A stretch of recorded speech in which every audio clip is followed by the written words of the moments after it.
Muy bien, hermanas y hermanos, sean bienvenidos a esta segunda clase de ética cristiana del Instituto del Sebaí. Pues gracias a Dios que nos concede este tiempo de reflexión, de aprendizaje. Gracias a Dios por la oportunidad que tenemos. Bienvenidos los que están aquí ahorita y bienvenidos los que van a conectarse en el transcurso de la clase y los que después irán a ver eh, el video. Bueno, pues recordando un poco de lo que vimos ayer, terminamos con una parábola muy interesante llamada El Buen Samaritano. El día de ayer, el día martes concluimos con esta parábola y termina con una pregunta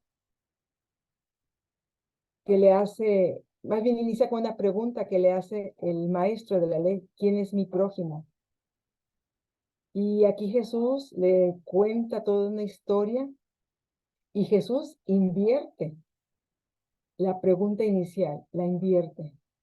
Le preguntó: ¿quién es mi prójimo?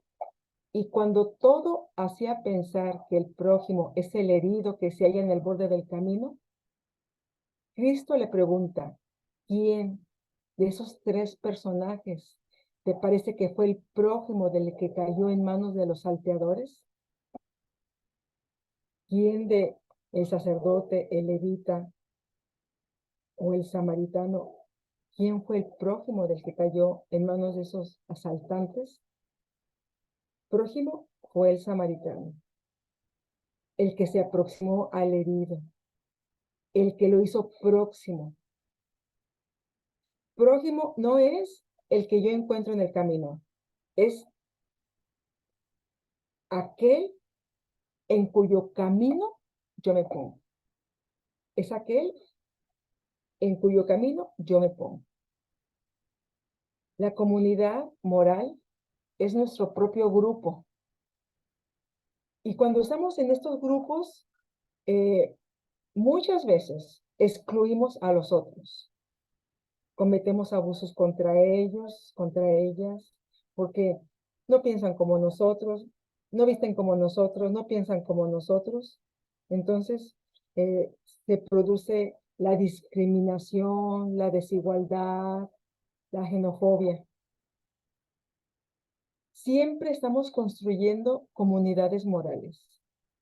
¿Qué es una comunidad moral? Es un grupo de personas que tienen la misma forma de pensar, de creer, de actuar. Pero esas comunidades morales excluyen a unos e incluyen a otros de acuerdo a sus propias definiciones de lo que es prójimo. El poder es un elemento muy definitivo en la estructura de cada comunidad. El poder también es una preocupación ética. Entonces, en gran medida, la respuesta a la pregunta ¿quién es mi prójimo? O más bien, ¿de quién soy yo prójimo?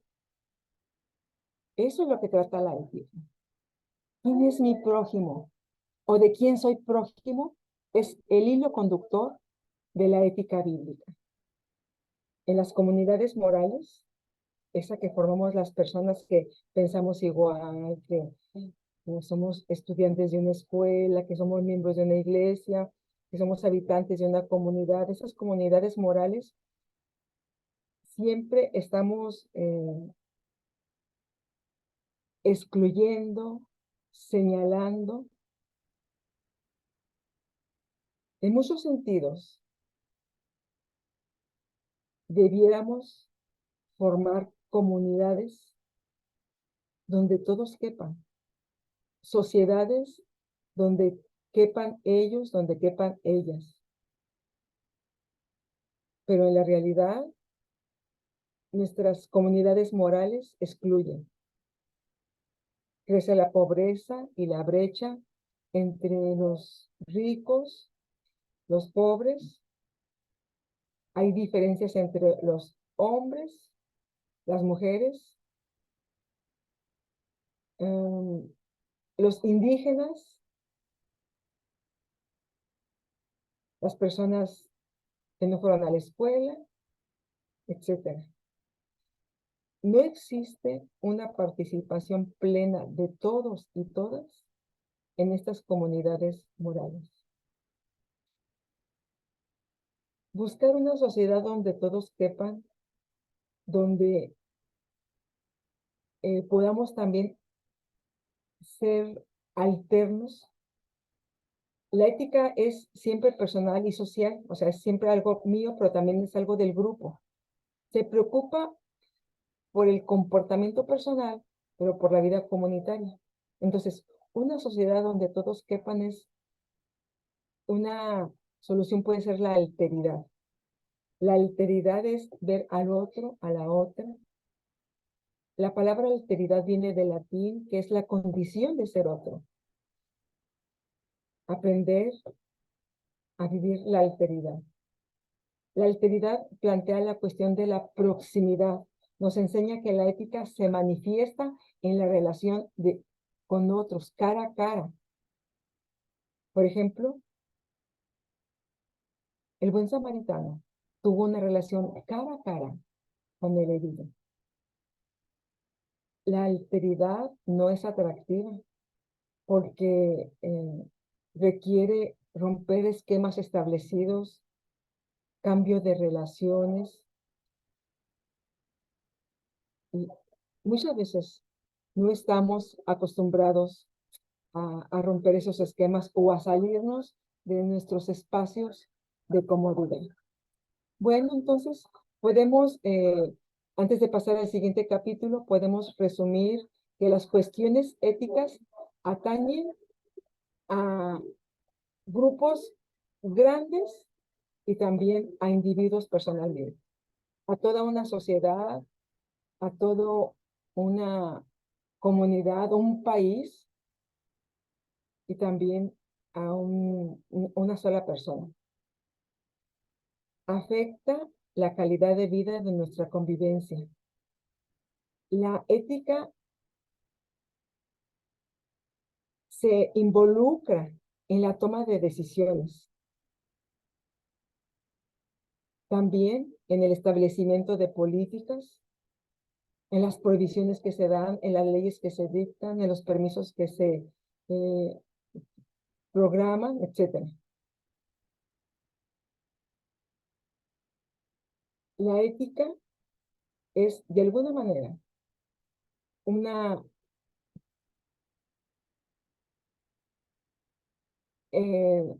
forma en que nos estamos conduciendo, es algo que con lo que diariamente y en cualquier circunstancia vamos a estar conviviendo. Vamos ahora a pasar al capítulo número 2 de nuestro libro de estudio. Ya tienen, bueno, ya va a estar en la plataforma el sílabo con los temas que vamos a estar viendo en cada clase y también las tareas y las participaciones que van a tener a través del foro. Allí va a estar para que ustedes lo lean, lo revisen. Cualquier duda estoy para servirles. Vamos a ver ahora el capítulo número 2 de nuestro libro de estudio.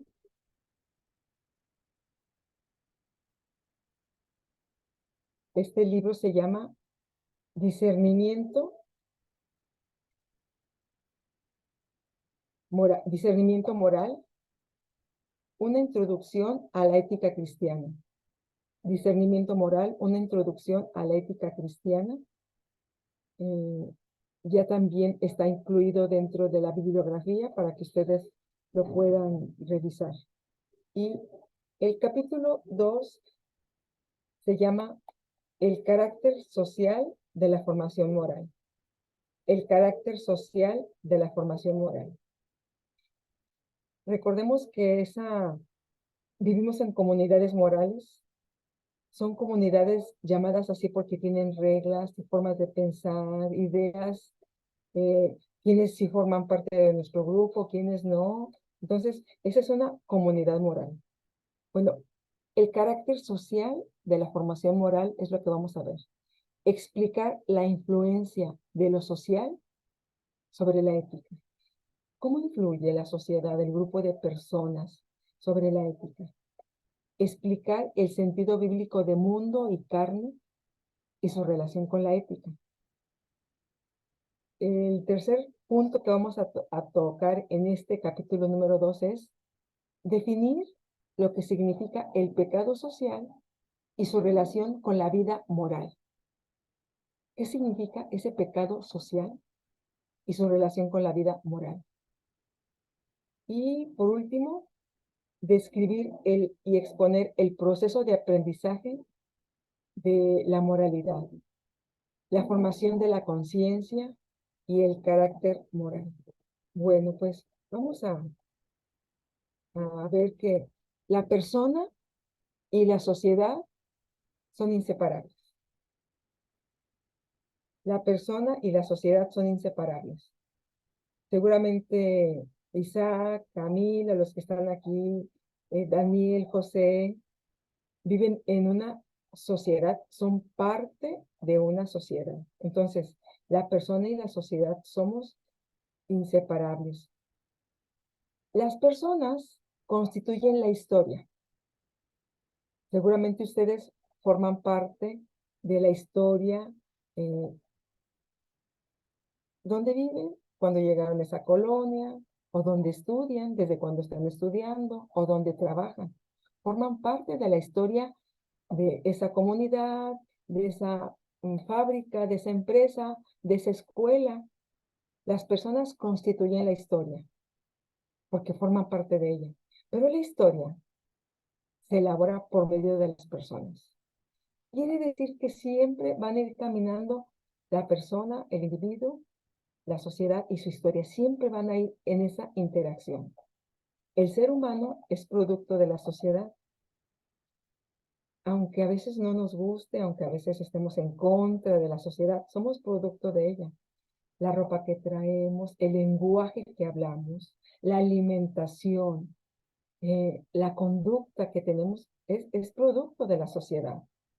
Fíjese, el ser humano es producto de la sociedad, pero también el ser humano es creador de esa sociedad. Recibimos toda la influencia, eh, lo que nos enseñan nuestros padres, lo que nos enseñan en la iglesia, lo que aprendemos en la comunidad donde vivimos, la recibimos, la vamos asimilando, pero también nosotros creamos estilos de vida, en nuestra personalidad hace que estemos creando historia también con nuestra forma de ser. Entonces, el ser humano es producto de la sociedad, pero también es creador de esa misma sociedad. Debemos tomar conciencia de esta relación mutua entre la persona y la sociedad, y eso nos ayuda a comprender las dimensiones personales y sociales, fíjese bien, del bien y del mal.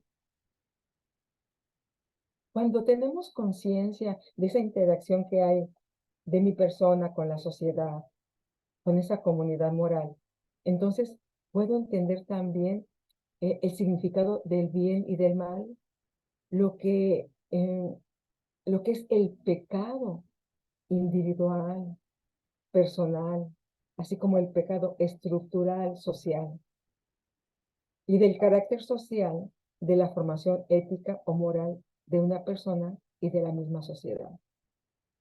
Yo cómo influyo en la sociedad cómo influye en mi vida. Todo lo que asimilo, todo lo que recibo, todo lo que yo doy como persona, como trabajador, trabajadora, como creyente, como hombre, como mujer, como estudiante, etc. La ética se ocupa del ser humano como un producto de la sociedad, pero también como un creador o como un productor de la sociedad. Y entrando de lleno a el tema del pecado, pudiéramos decir que el pecado es una categoría fundamental de la teología. y para la ética cristiana tiene un significado social. Pecado. ¿Alguien de los que está aquí quisiera definirme qué significa para él o para ella pecado? Es una aportación voluntaria. La palabra pecado, ¿qué significa cuando ustedes escuchan este término?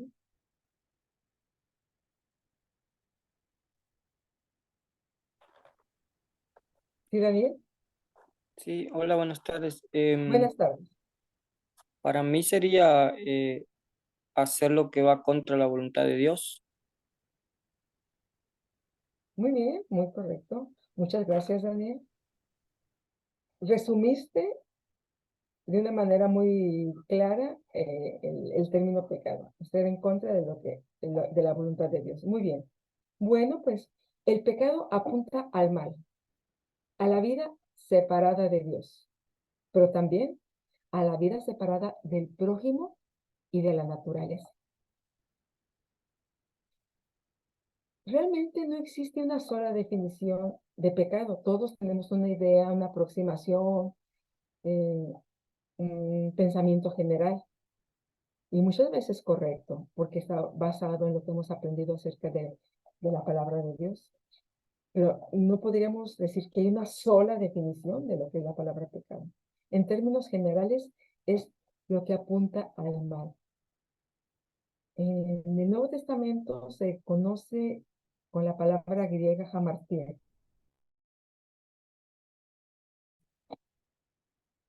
Son los errores que se cometen en cuanto a la conducta en la vida. Eso es pecado. En el Antiguo Testamento, pecado se refiere sobre todo a la relación de la comunidad con Dios y a la fidelidad al pacto o a la alianza. Esto a mí se me hace muy interesante porque eh, Dios hizo un pacto, estableció una alianza con su pueblo.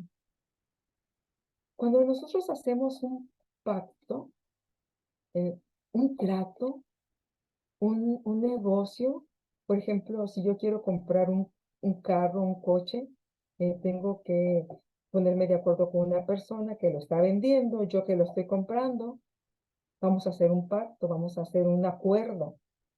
Ella me va a dar el coche, yo le voy a dar el dinero. Entonces, al finalizar ese pacto, yo me quedo con el coche, la persona se queda con el dinero, los dos quedamos bien, los dos aportamos algo, los dos salimos ganando. En el pacto que Dios hace con el pueblo, eh, es un pacto donde Dios pone prácticamente todo, su bendición, su gracia, su amor, su misericordia, su perdón, su acompañamiento, su palabra. Y el pueblo no puede ubicarse en la posición de Dios de aportar algo, no puede. Decía un teólogo de este tiempo que el Señor hace un pacto con nosotros y lo único que nosotros aportamos es pecado. Digo, porque qué obra buena o qué acción digna podría ser una justificación ante el Señor para recibir nosotros su gracia. Ninguna. Pero estamos aquí, por ejemplo, hablando del Antiguo Testamento. El pecado se refiere a esa relación de Dios con la comunidad, a esa fidelidad al pacto, a la alianza, a la alianza. Dios hace una alianza con el pueblo, Dios da todo, el pueblo responde solamente a lo que ha hecho Dios, a todo lo que Dios ha puesto al alcance del pueblo. Solamente responde, voltea, dice sí, se pone en el camino, empieza a avanzar.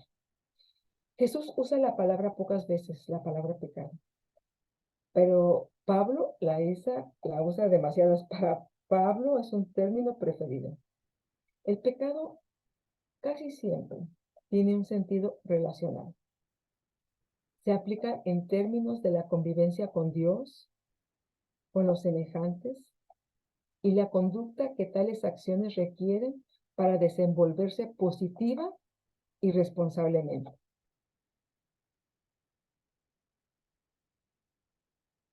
¿Cómo es mi convivencia con Dios? Cuando Él me dice, honra a tu padre y a tu madre.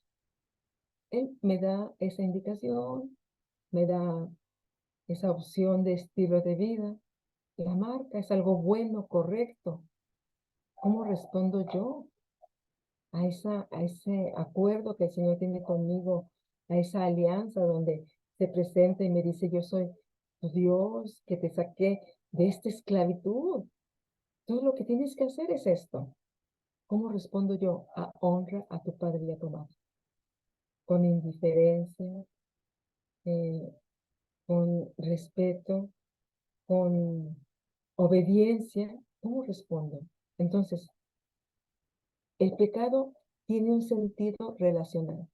Cuando yo no respondo, cuando rompo esa relación, entonces estoy cometiendo un pecado. Cuando yo rompo esa relación, cuando rompo esa convivencia, cuando el Señor se acerca conmigo, me dice, esto es lo que es conveniente, y yo le digo, no, no me conviene. A mí no me gusta. Entonces yo rompo, entonces allí se hace el pecado. Por eso el pecado casi siempre tiene un sentido relacional y se aplica en los términos de la convivencia con Dios y con los semejantes.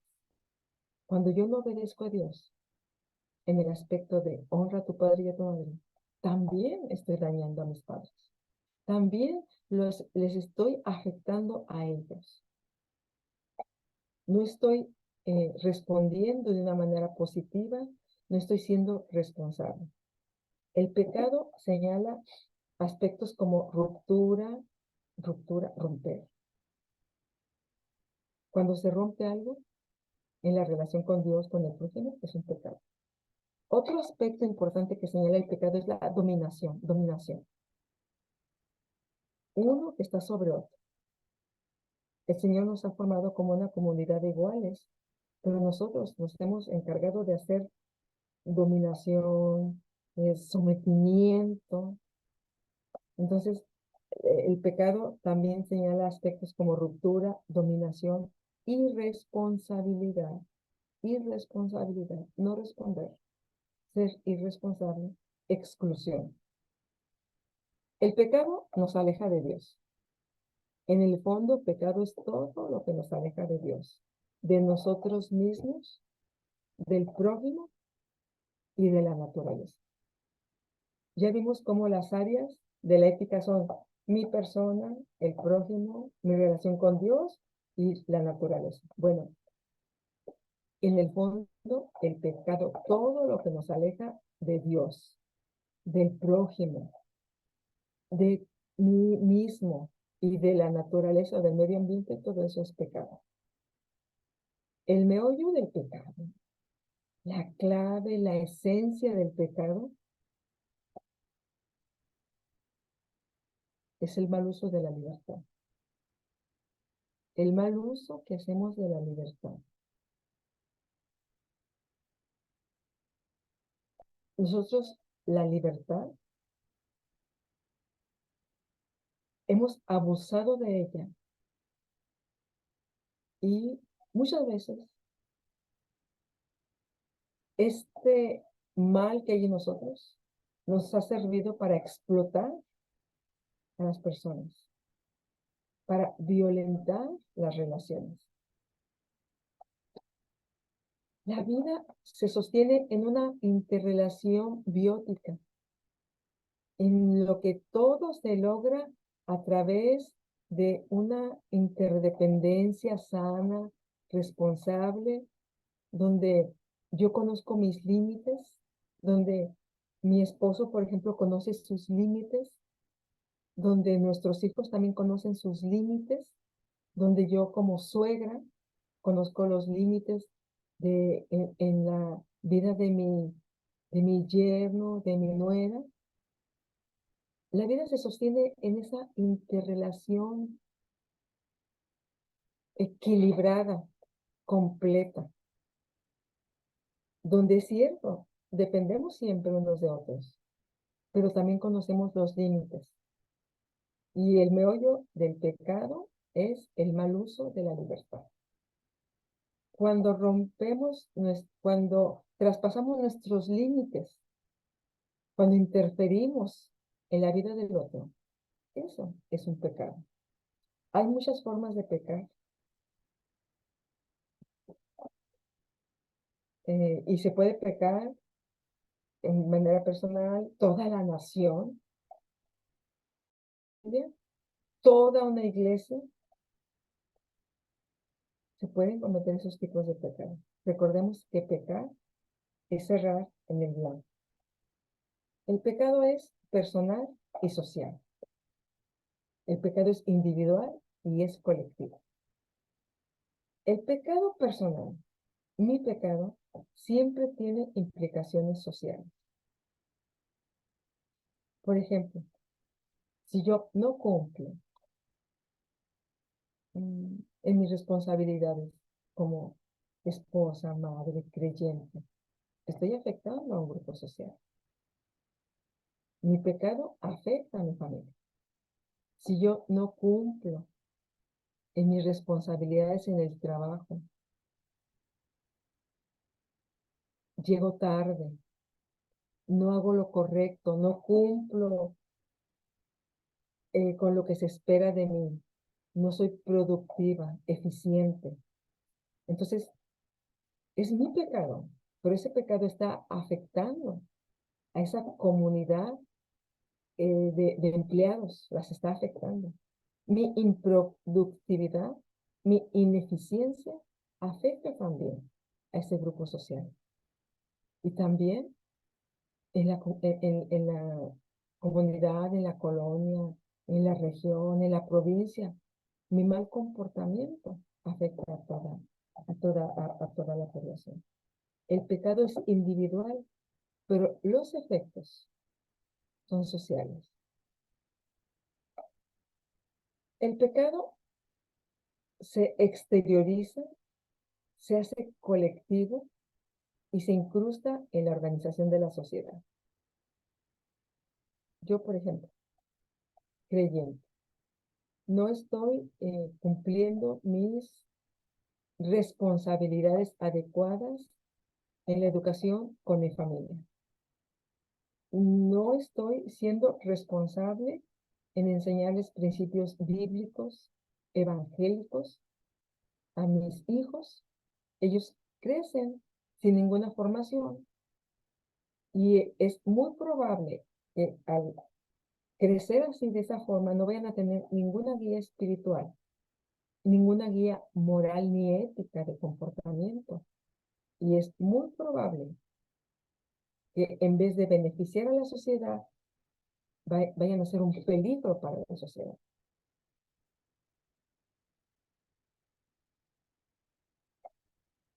El pecado destruye no solamente a la persona que lo comete, también destruye a los que están alrededor y también afecta a la comunidad donde se desenvuelve.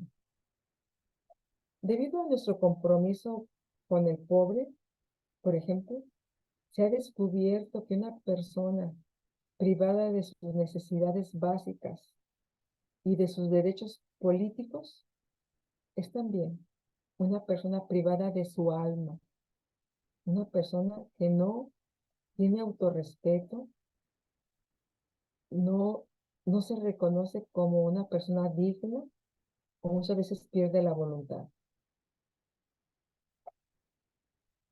Cuando las personas no cubren sus necesidades básicas,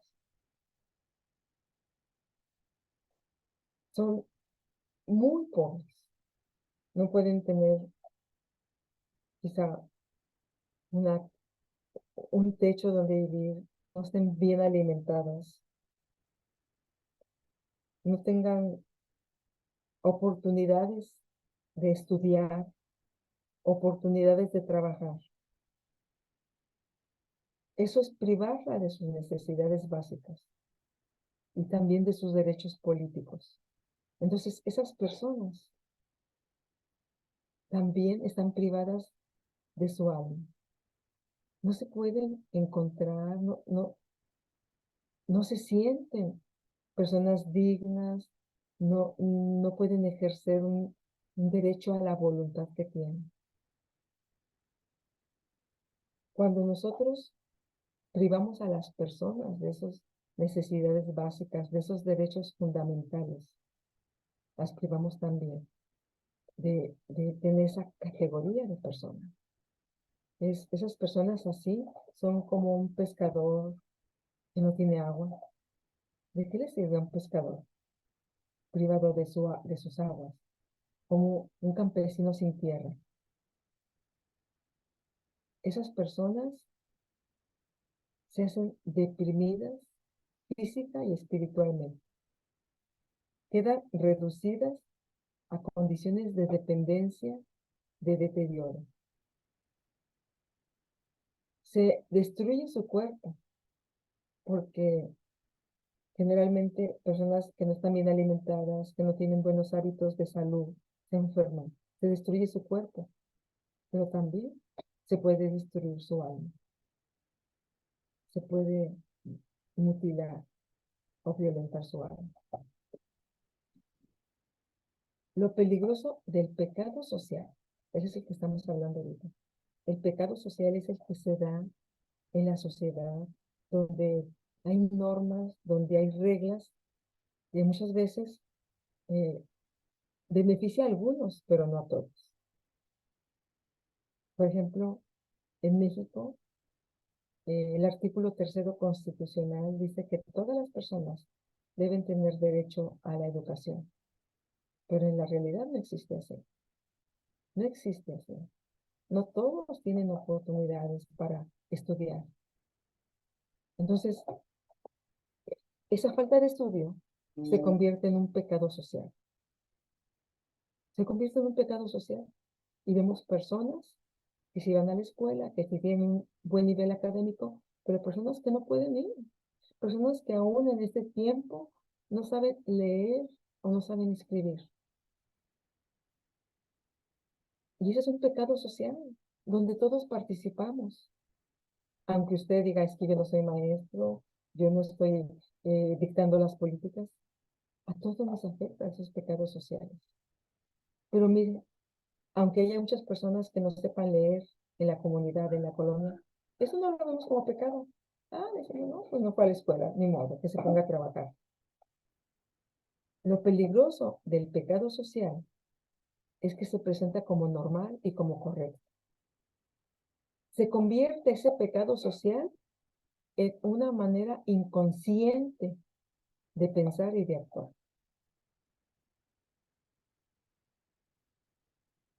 El pecado social será entonces un mal humano que adquiere una existencia exterior a la conciencia de los individuos y se impone a él. Está el pecado social.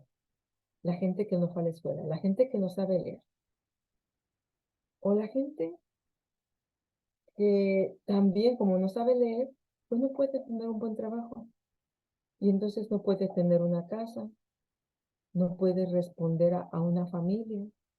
Entonces su familia también anda en las calles, perdida, no tiene una casa, no tiene un hogar, viven abajo de los puentes, son personas que viven en la calle.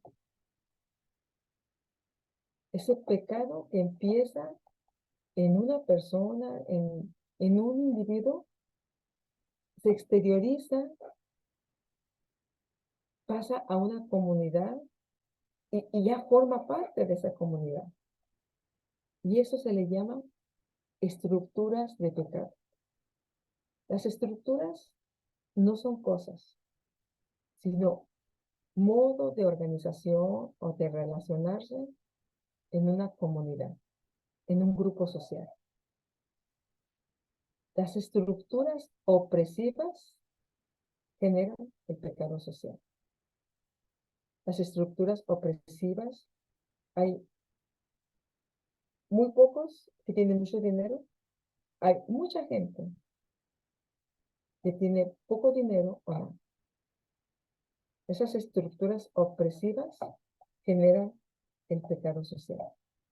Acuérdense que en esas comunidades donde excluimos, donde no vemos al otro, donde marcamos mucha la diferencia, son estructuras opresivas que generan ese pecado social. ya vimos aquí lo que es el pecado, el término de lo que es el pecado. Vamos a pasar ahora a lo que hablar sobre dos términos que utilizamos también mucho en nuestra iglesia, el mundo y la carne. Ya vimos lo que es el pecado, es todo lo que nos aleja de Dios, pero también lo que nos aleja del prójimo, lo que me deshumaniza y lo que también me hace que afecte al medio ambiente, afectar el aire, afectar la tierra, afectar la naturaleza, afectar los seres vivos como animales. Todo eso es pecado.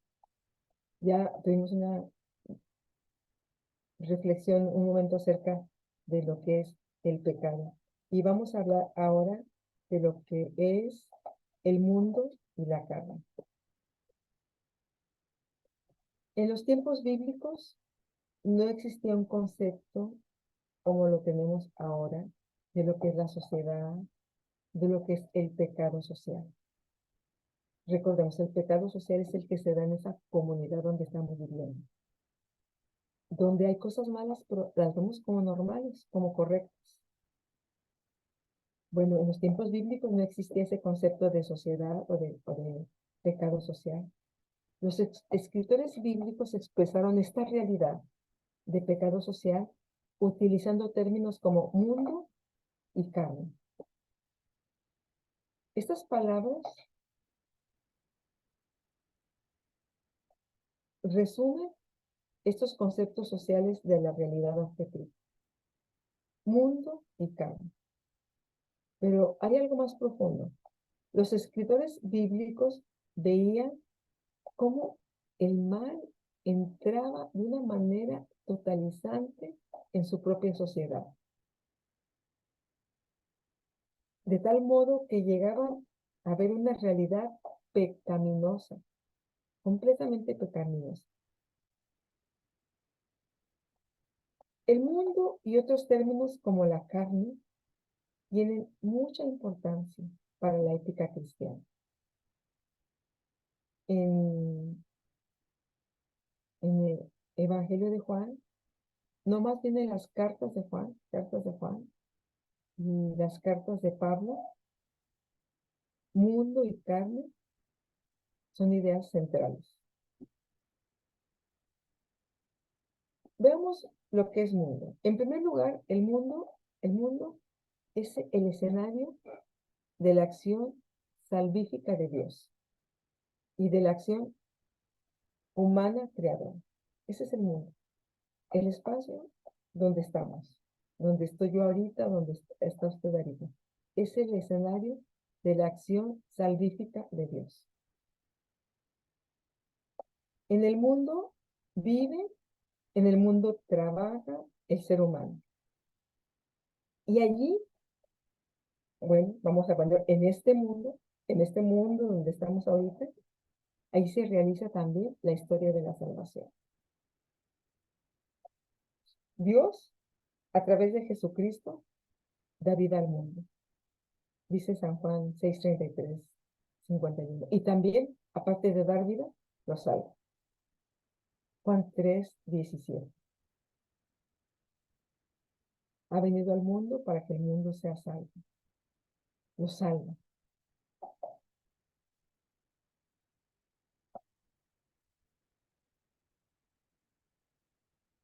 Y muchos creyentes tratan de escapar de este mundo.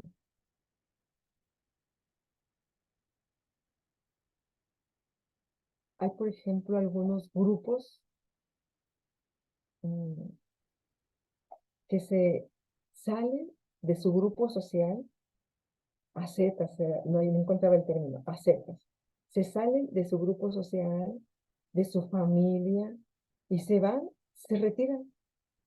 Intentan ellos alejarse de todo lo social para así, piensan ellos, alejarse del pecado. Pero no podemos escaparnos del mundo. Entonces, tenemos como creyentes no irnos del mundo, sino trabajar, hacernos responsables para la recreación de este mundo, de esta realidad donde nosotros estamos viviendo. El valor último es el amor a Dios y el amor al prójimo. En vez de una sociedad egoísta, como creyentes debiéramos proponernos una comunidad acentuada sobre el amor mutuo, una coinonía. Juan y Pablo muchas veces emplean las palabras mundo, que viene de cosmos, y carne, que viene de sarx, con un sentido negativo. Nos dicen que no debemos vivir según el mundo. Si alguno ama al mundo, el amor del Padre no está en él. Dice en algunos de los textos de Juan. Que no debemos amar al mundo, que la carne es corruptible, que la carne es fuente de pecado. Y hay muchos textos que lo afirman. El primero de Juan 4:4, 5:19, Romanos 7:5, 8 y 9. ¿Qué significa realmente mundo y carne para estos escritores bíblicos? Bueno, en griego, cosmos, porque la palabra mundo viene del griego cosmos, pero en griego, cosmos no es un lugar material, significa orden. Dice Génesis 1:1, en el principio dijo Dios sea la luz y fue la luz. Y la tierra estaba desordenada y vacía. O sea, en el principio es un caos, desorden completo. Y cuando se oye la voz de Dios, y dijo Dios, sea la luz, sea la luz. Entonces se empieza a crear, se empieza a crear. La voz de Dios, la presencia de Dios, hace que el caos se vaya, que la oscuridad se vaya, y se crea el cosmos, el orden. Y entonces, en el principio, creó Dios, creó, porque la tierra estaba desordenada, oscura, vacía. Pero cuando llega Dios, su voz, su presencia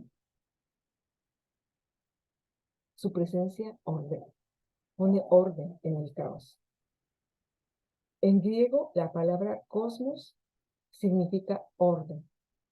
Implica la manera en que algo está formado o arreglado. Por ejemplo, la palabra cosmos, de esa palabra griega, se ha derivado la palabra cosmético. Cosmético. Viene de cosmos. Cosméticos son las cosas que utilizamos para nuestro arreglo personal. En el uso bíblico se refiere al orden social construido o arreglado para la convivencia de los seres humanos. En el uso bíblico, cosmos significa eso.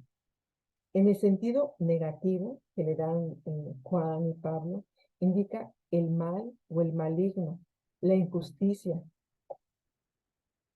Representa el conjunto de valores contrarios al amor y a la justicia. La Biblia no considera al mundo malo en sí. La Biblia no considera al mundo malo en sí, sino que lo ve dominado y orientado hacia el mal. Mundo entonces indica esa sociedad humana alejada del Creador y bajo el dominio del egoísmo y del odio. Es cierto que carne en griego se refiere al cuerpo, este cuerpo que tenemos. No obstante, el uso que Pablo le da implica una preocupación ética, no biológica. Carne no es algo intrínsecamente malo. La carne se hace mala, pudiéramos decir, solo cuando está orientada hacia lo malo. Es la conducta de la carne lo que realmente preocupa al apóstol. Mijes Bonino dice, no se trata de una serie de acciones o de vicios, aunque tiene formas muy concretas, sino de una clase de vida esencialmente negativa en sí, una vida alejada de la fe y del amor. Es cierto que hay vicios que afectan esa vida, pero el término carne se refiere esencialmente a una vida alejada de la fe, una vida alejada del amor. Para estos escritores, Juan y Pablo, mundo y carne sobrepasan a la persona individual. Poseen un carácter totalizante que esclaviza al individuo. Son también conceptos políticos que gobiernan la conducta humana e influyen en las relaciones. El pecado de la carne no tiene nada que ver con cuerpo, mucho menos con el aspecto sexual. El pecado de la carne es el mal, el mal, el mal que hay en la mente, en el corazón de las personas. El pecado de la carne es el mal, es un mundo que totaliza. Por ejemplo, cuando una persona se cree muy importante, muy famosa, cuando es completamente egoísta, cuando no puede ver, no puede ver a los demás.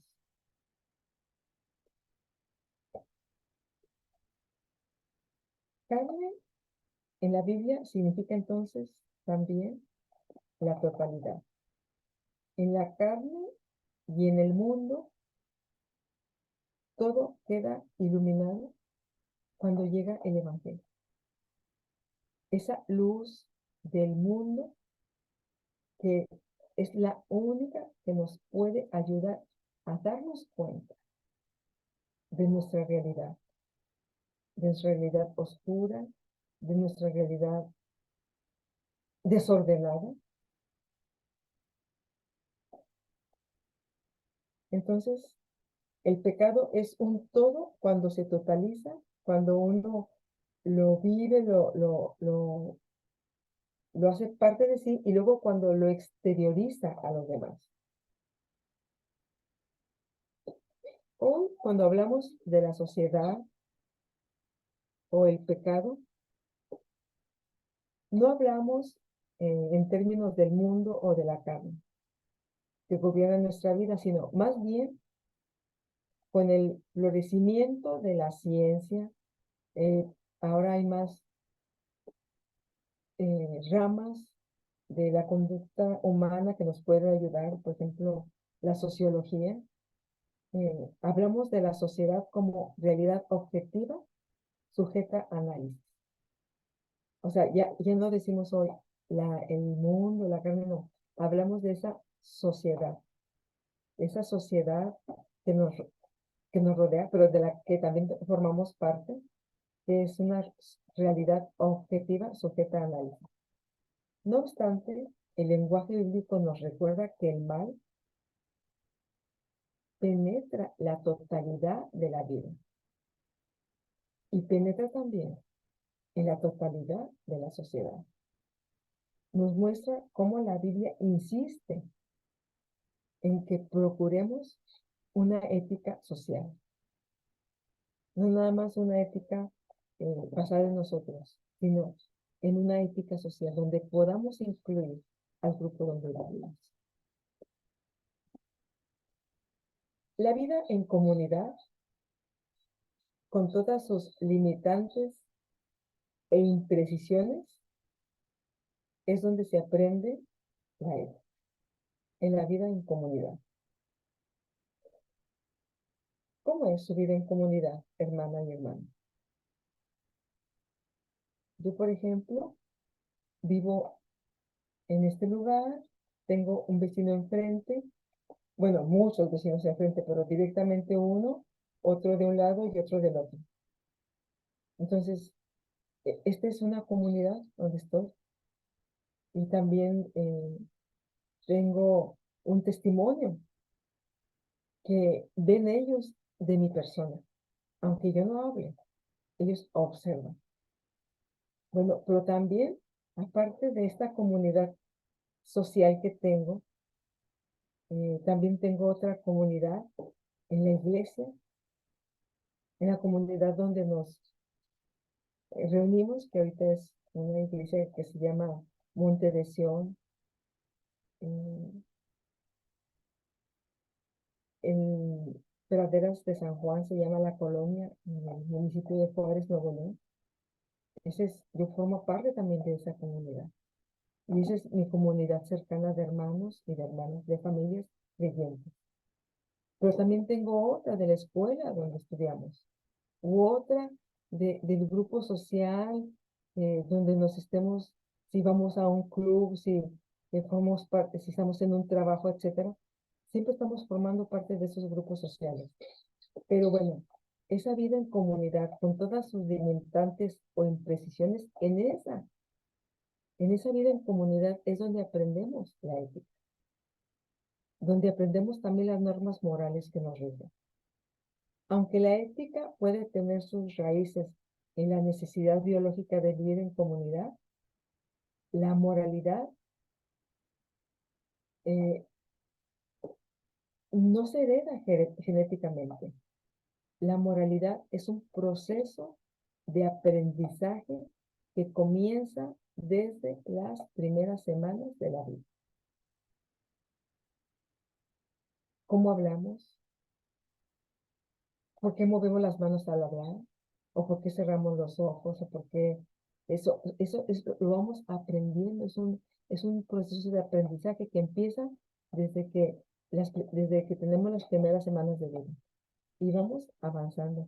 Primero nos enseñan nuestros papás, la familia donde crecimos, después la escuela, después salimos del hogar, tenemos otros círculos donde vamos aprendiendo.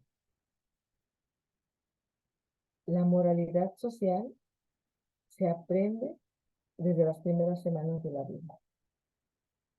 La moralidad social es un proceso inconsciente e irreflexivo basado en las enseñanzas silenciosas de madres, padres y otros familiares, amistades y la sociedad más amplia. Todas las personas nos dejan una enseñanza. A veces nosotros no somos conscientes de la enseñanza que estamos recibiendo, pero inconscientemente la vamos adquiriendo. La moralidad social es un proceso inconsciente y reflexivo basado en las enseñanzas silenciosas que nos da nuestra madre, nuestro padre, hermanos mayores, hermanos menores, tíos, abuelos. También en las enseñanzas que nos dan las amistades y la sociedad más amplia.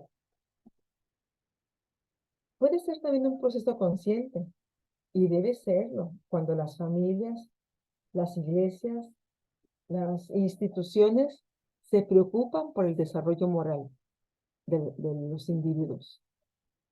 Nosotros aprendemos muchas veces de manera inconsciente o irreflexiva, pero la moralidad social también puede ser un proceso consciente. Cuando la familia se sienta a dialogar, a platicar sobre lo que hacen, sobre lo que pueden hacer para mejorar, que los niños tengan buenos hábitos, que los jóvenes sean responsables y cumplidos en la escuela, en el trabajo, que tengan un buen trato hacia sus padres, que los padres seamos responsables en el trato hacia los hijos. Todo eso también se puede ir aprendiendo cuando el grupo social se encarga de comentarlo, de practicarlo, de fomentarlo. Las instituciones, la iglesia, el Estado, pueden ocuparse de, de esta moralidad social a través de esfuerzos formales, de estudios, programando esa enseñanza a través de los libros, etc. En términos sociológicos, la formación moral es parte del proceso más amplio de la socialización. Qué bueno que nosotros estemos siendo conscientes de la formación moral que estamos recibiendo. Si usted forma parte de una familia, sea consciente de lo que la familia le está enseñando. Pero también tomemos conciencia. Si usted es padre, madre, si es un hijo que tiene también influencia en el grupo familiar, tomar conciencia de cuál es la moralidad social que usted está demostrando a los demás. Si lo está haciendo parte de un proceso bien definido, con metas, con propósitos, si lo está haciendo así para lograr una mejoría dentro de su grupo. Por ejemplo, hay familias que son muy ofensivas en su trato, que son groseras, no tienen buena comunicación, se tratan con palabras hirientes. Y así es su trato. Y bueno, no hay ninguna autoridad que los mande a la cárcel por eso, ¿no? Pero es un trato que denigra a las personas, que no hace que no fomenta una relación plena. Si no se pueden tratar bien entre ellos, lo más seguro es que tampoco puedan tratarse bien con Dios. Y si no pueden tratarse bien entre ellos como familia, es muy difícil que puedan mantener una relación incluyente o de alteridad con el otro o la otra. Y es muy difícil que puedan respetar la naturaleza o estar conscientes de que esa naturaleza requiere de nuestros cuidados y atención. La formación moral es parte del proceso de una persona y también de un grupo. Es parte del proceso más amplio de la socialización. Este proceso es el que requiere la persona. Primero hacerse consciente qué está aprendiendo, qué está dando. Y luego ir con su grupo, qué está recibiendo, qué está dando al grupo. Con los grupos donde se está desarrollando. La formación moral es la incorporación paulatina de una persona a una cultura, a una sociedad, a una comunidad moral específica. ¿Cómo se llama el grupo con el que usted se relaciona? ¿Dónde está usted influyendo en su aspecto moral con ellos? ¿Cómo se llama su iglesia, su grupo social de estudiantes o de trabajadores o de la comunidad donde viven? La formación moral se da desde la infancia, ya vimos que desde las primeras semanas de vida hasta la vejez.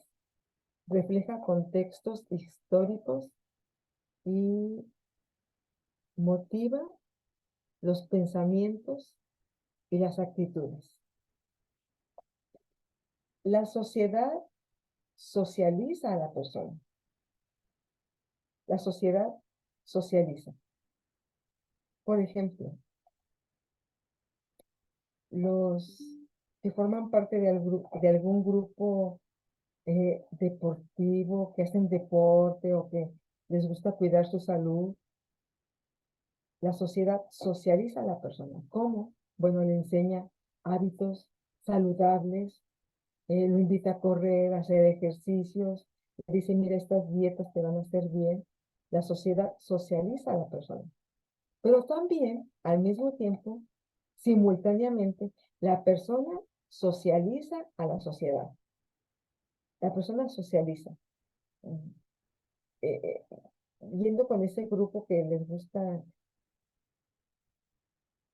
tener buenos hábitos de salud, de alimentación, el grupo impone las reglas a las personas, pero también las personas se ponen a estudiar, se ponen a ver videos, intentan nuevas fórmulas, nuevos ejercicios, nuevas maneras de ayudar al grupo también, de ayudarlo al grupo. Entonces, la sociedad socializa a la persona, pero también la persona socializa a la sociedad. La relación es mutua. Vamos a hablar del carácter social de esa formación moral. Todos tenemos una formación moral, todos. Pero vamos a hablar ahora de ese carácter social. ¿Cómo influye en mi formación moral? O cómo mi formación moral influye en el carácter social de la comunidad donde vivo.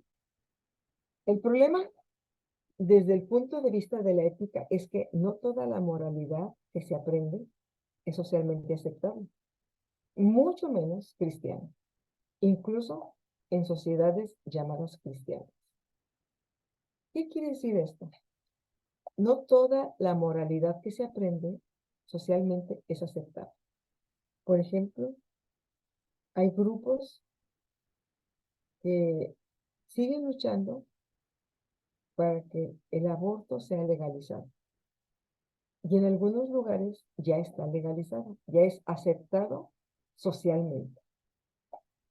Pero no toda la moralidad que la sociedad tiene, aunque sea aceptable para ellos, es correcta. No toda la moralidad que se vive en una sociedad, no toda es correcta. Mucho menos, si no es correcta, tampoco es cristiana. Y entonces eso se da también en las sociedades llamadas cristianas. Hay sociedades cristianas que también han adoptado esas leyes en relación a la aborto. El pecado social sí se presenta en todas las circunstancias. Por eso la ética se preocupa por la claridad de la sociedad y las personas, las relaciones que se dan entre ellas. Para la ética es importante que el aprendizaje moral sea además reflexivo y crítico. ¿Estoy leyendo esto? ¿Por qué lo estoy leyendo? ¿Para qué lo estoy leyendo? Hay que hacerse esas preguntas reflexivas y críticas. Hay que ser conscientes y críticos de lo que aprendemos. Hay que ser conscientes y críticos de lo que aprendemos. ¿Cómo aprendemos? Aprendemos a través de la vista. Yo aquí pues estoy aprendiendo a conocer algunos que prenden su cámara, los puedo conocer. Aprendemos a través de la vista. Aprendemos también a través del oído. Aprendemos también a través del olfato. Los sentidos que tenemos, la vista, el oído, el tacto, el olfato, esos sentidos nos ayudan a aprender lo que hay en la realidad. Entonces, hay que ser conscientes y críticos de lo que estamos aprendiendo. No nada más porque me dicen, mira, esta película está bonita, hay que verla. Tengo yo que tener un pensamiento crítico y consciente de lo que voy a ver, porque primero voy a ocupar mi tiempo y voy a estar viendo, voy a estar escuchando, quizá voy a estar sintiendo, porque a veces a mí no me gustan, muchas películas no me gustan, soy muy selectiva para sentarme a ver una película. Tengo que ver primero las reseñas, si alguien me la recomienda. Tiene que ser una película inspiradora, inspiradora, porque yo no sé ver violencia, no puedo, entonces me afecta. Yo por eso digo que aunque no lo esté viviendo, lo estoy sintiendo. Y dicen que a veces el cerebro no reconoce cuando es algo ficticio y algo real. Entonces mi cerebro está sufriendo realmente. Entonces yo procuro mucho revisar qué es lo que voy a leer, a ver. Leer sí me gusta mucho, leer sí me gusta. Es diferente la lectura. También hay que escoger buenas lecturas que alienten la fe y la esperanza, que nos ayuden a encontrarnos más con ese propósito de Dios para nuestras vidas. Entonces, hay que ser muy conscientes y muy críticos con lo que aprendemos. No todo lo que llega a nuestra vista, a nuestros oídos, a nuestras manos, no todo es bueno. Hay que ser muy conscientes y críticos. Hay que construir esas relaciones basadas en esa ética responsable, esa nueva ética.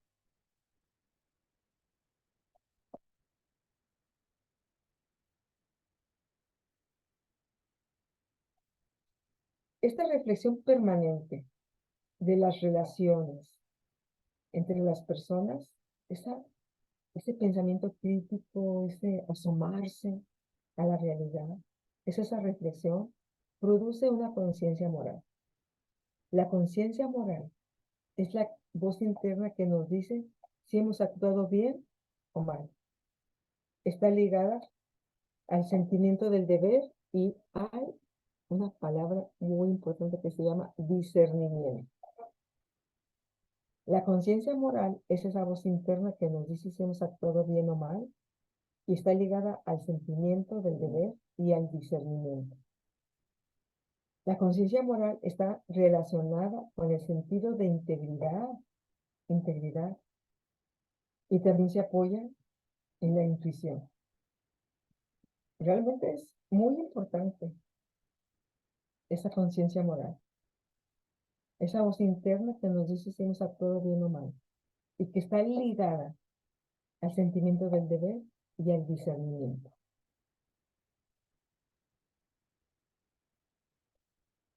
También está ligada con la integridad y con la intuición. Y realmente, hermanos, el sentido del deber, del discernimiento, de la integridad, de la intuición, ¿cómo podríamos nosotros responder a todas estas áreas, situaciones, si no hemos conocido previamente la Biblia o el Evangelio? Realmente a nosotros nos ayuda mucho tener ese Evangelio. Nos ubica, nos pone los pies en la tierra, nos sitúa como seres humanos, nos ayuda a darnos cuenta de lo que nuestros deberes, del discernimiento que debemos ver, cuando es aprender a discernir lo verdadero de lo que no es verdadero. Usted puede identificar un evangelio real. A mí un día me hicieron esa pregunta. ¿Tú puedes identificar una predicación evangélica? Y yo al principio no sabía. Porque me decían, no todo el que está hablando de la Biblia está hablando correctamente. Ni está hablando de una manera íntegra. Ni realmente está siendo correcto en su presentación. Por eso es importante que aprender, hermanos, a tener ese pensamiento crítico, a, a, a saber distinguir, a tener la conciencia moral es la voz interna que nos dice si actuamos bien o mal, y está ligada al sentimiento del deber y al discernimiento, aprender a discernir. Y el evangelio verdadero está basado en la cruz, está basado en la persona de Jesús, en el sufrimiento, y es el que nos lleva a Dios. Porque a veces escuchamos evangelios light, que les llaman, evangelios sin compromiso, sin responsabilidad, donde fácilmente a través de unas